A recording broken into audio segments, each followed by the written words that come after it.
Welcome back, everybody. Today we're going to talk about writing transformation equations. Up to this point, we've been given the equation and had to describe what transformation or transformations are occurring and then graph it. Now we're going to go the opposite direction. So in order to write these equations, we have these key phrases here. I'm also going to give you a template to hopefully help with filling in these equations. So we're going to always start with our function notation, f of x, g of x, m of x, whatever. And then an equal sign. After that, if it says reflect over the x axis, then we're going to add a negative after the equal sign. After that, if it says anything about stretches or shrinks, that's the second thing that comes in. We have our parenthesis and the x, plus or minus here, depending on if it tells us it's translating or shifting to the left or right. And then outside the parentheses, a plus or a minus if it says that it's translating or shifting up or down. Now we do have to make sure that we also include in there what our parent function is. And so if it's the quadratic, we'll have a square right out here outside of the parentheses if we have them. Otherwise, if it says absolute value, then we'll put our absolute value rather than the parentheses here. Let's try a couple. Quadratic function. So first we're working with x squared. It says we are reflecting it over the x-axis and then translating 4 units down. So we start with our function notation, f of x equals. We do have reflecting over the x-axis, so we write our negative. We don't have any stretches or shrinks. We don't have any right or left, so we have x squared with no parentheses. And then 4 units down will be minus 4.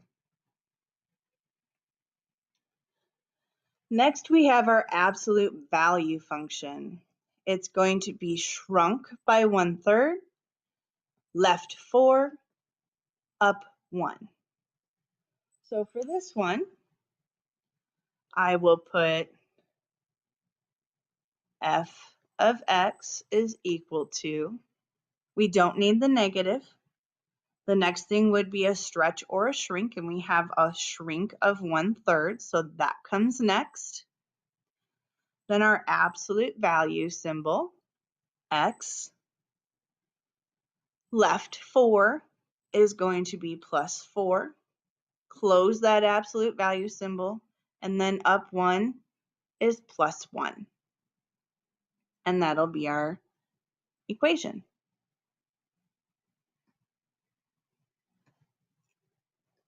Our third example, again, talks about the quadratic function. It's being reflected over the x-axis, stretched by 3, right 5, and down 3.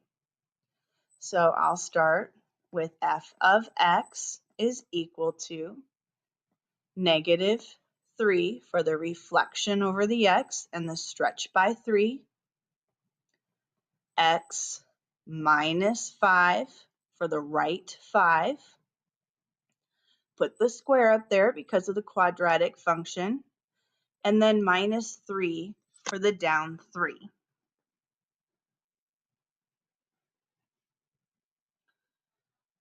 And our last example here, the absolute value function.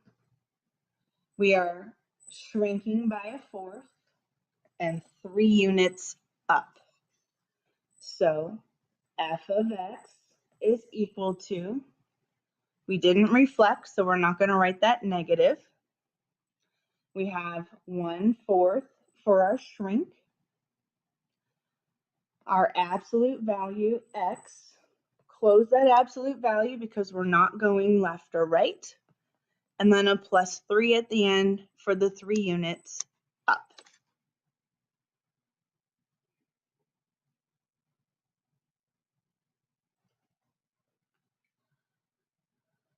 Talking about the transformations from the graph. So the graph on the left, because of the straight arms, is going to be our absolute value function. Now our parent function for absolute value looks like this. Remember, the vertex is there at 0, 0. So we clearly went right and down. So we went right 2, that's -2, and then down 3. I don't see it reflected upside down, so we don't need the negative. And then we still go up 1 over 1, up 1 over 1. So it doesn't appear to have any stretch or shrink. Over here on the right, we have a parabola. And our vertex of our parabola is right here at -3. Remember, our parent function for a parabola has our vertex at 0, 0, and then the first part of its arms at -1, 1, and 1, 1. So we know that this graph went left 3. It didn't move anywhere up or down, but rather than being at 1, 1, we're actually right 2 up 1. So that's going to be a shrink. It's wider of 1/2. So f of x is equal to, we don't need a negative because it didn't flip upside down. Our shrink is 1/2.